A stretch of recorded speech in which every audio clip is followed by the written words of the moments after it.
How's it going, gang? It's your old pal MPCavalier and the DoitIndy crew, and we are at the Vogue in Broad Ripple, Indianapolis, Indiana, hanging out with JD Kronise from The Sword. Welcome to Indianapolis, or welcome back to Indianapolis, sir. Good to have you here. Thank you. These guys have been out on tour promoting their most recent album, Apocryphon, on Razor and Tie. They're on tour with Lionize and Clutch. That's an awesome bill. I can't wait to see the show. I'm psyched. Let's talk a little bit about the album. Apocryphon came out last year. This is a huge sounding record. I mean, it sounds cinematic even coming out of just two speakers, but it also has that kind of warm analog feel, and it just kind of wraps around you. How did you guys get that particular kind of live in the studio sound? You know, nothing special. We just recorded a record the way you record a record, you know. Yeah. No real secret process. Yeah. Was it, I know you work with Clutch as producer. Did you guys record analog or digital, or? A little bit of both. Yeah. Yeah. Yeah, well, it's a great sounding record. Congratulations on it. Thank you. You guys are from Austin, Texas, which I've heard I've never been there. I've heard it's a very laid-back place for the most part. So when The Sword formed and you started kind of getting the sound together, are you guys kind of out of the ordinary in Austin? Are there a lot of bands in Austin doing what you guys do? Not really, no. There's a couple other metal bands, a handful, but there's not that many. Yeah. It's a pretty diverse music scene. Cool, cool. And I know on this tour you're heading out of here. You're on your way to Wisconsin. I know you're playing Fargo, and then you're doing Rocklahoma. Yep. And then home to Texas for a couple of dates, and then I know you're going over to Europe to do Download, among other dates. I know one of the cool things about going to those festivals is a lot of bands playing. Are there any bands at Download that you are looking forward to seeing? Probably. Honestly, we're playing so many festivals that I can't keep the lineup straight, so I don't even know. Off the top of my head, I couldn't tell you who's playing Download. But I'm sure that, it would be highly unlikely that there's not a band on there that I would want to see. I wish I could be there. That's a long trip for me, though.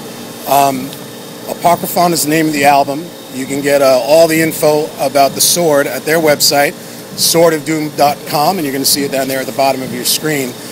They've got some great albums out. Apocryphon is the most recent one. They've got 3 other albums out before that. Get one, get them all. They're available through all the usual channels, but before you do that, let's do 3 questions with JD from The Sword. What is your favorite cover version to play? To play? Favorite cover to play? We've done a lot of covers, in our career. Not all of which have been recorded or anything like that. The most recent one we did was Cheap Sunglasses, which is a lot of fun to play. Another Texas band, yeah? Yeah, of course. Yeah. Other than that one, the second most fun to play we used to do a cover of She by Kiss. Oh, that's a great tune. Love that song. Great riff. That's also, that was really fun. Yeah. What about, I know you must be a very musical person, possibly big record collection.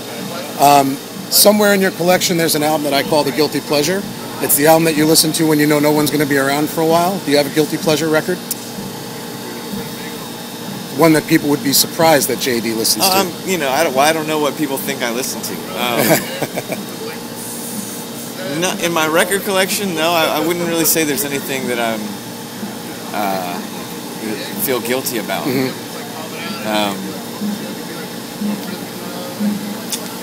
So mine is Oingo Boingo's 4th album. Well, why the guilt? I don't know. I get a little bit of a guilt trip from my friends about listening to Oingo Boingo. Don't listen. You don't have one. Don't listen to that. I'll try not to.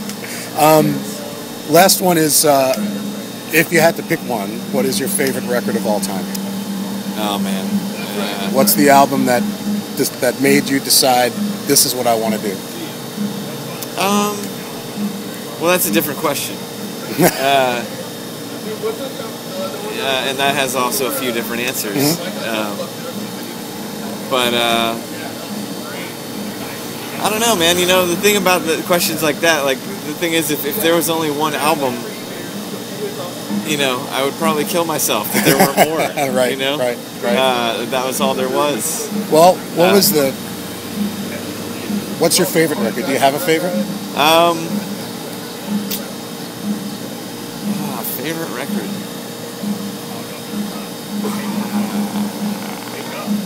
Favorite band? Favorite Led Zeppelin. Led Zeppelin, okay. Yeah. You know, I can be more. Absolutely. I can be broader. Yeah. And so specific, but Led Zeppelin, of course, greatest band of all time. Of course, hands down. Well, I would say second to the Sword right now, because they haven't done anything for a while, and you guys are out there doing it. JD and the Sword, again, they are on tour. Check out swordofdoom.com. That's their website. You can get all the information. Don't forget to check out DoitIndy.com for all the goings-on inside Indianapolis.